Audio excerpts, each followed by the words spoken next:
TikTok অ্যাকাউন্টে আসার পর এখানে আপনার নিচের দিকে প্রোফাইল লেখা দেখতে পারবেন। এই প্রোফাইলে আপনারা একটি ক্লিক করে দেবেন। ক্লিক করার পর এরকম একটি ইন্টারফেস চলে আসবে।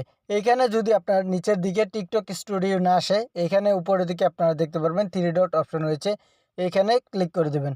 ক্লিক করার পর এখানে আপনারা দেখতে পারবেন টিকটক স্টুডিও লেখা রয়েছে, এখানে আপনারা ক্লিক করে দেবেন।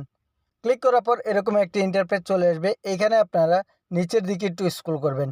নিচের দিকে স্ক্রল করার পর এখানে আপনারা দেখতে পারবেন অ্যাকাউন্ট চেক, এখানে আপনারা একটি ক্লিক করে দেবেন।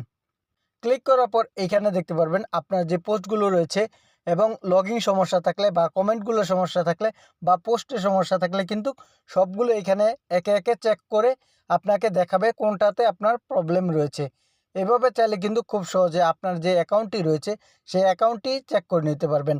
এখানে যদি আপনার যে পোস্টটি চাচ্ছেন বা যে পোস্টের মধ্যে আপনার সমস্যা রয়েছে, রেজিস্ট্রেট রয়েছে, এখানে আপনার পোস্ট রেজিস্ট্রেট দেখতে পাচ্ছেন, এখানে একটি ক্লিক করে দেবেন।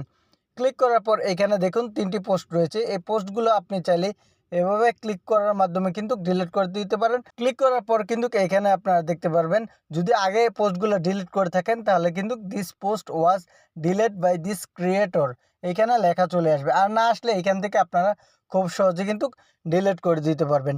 এভাবে চাইলে খুব সহজে আপনার যেই অ্যাকাউন্টটি রয়েছে সেই অ্যাকাউন্টটিতে আপনারা দেখে নিতে পারেন কোনো সমস্যা আছে কিনা।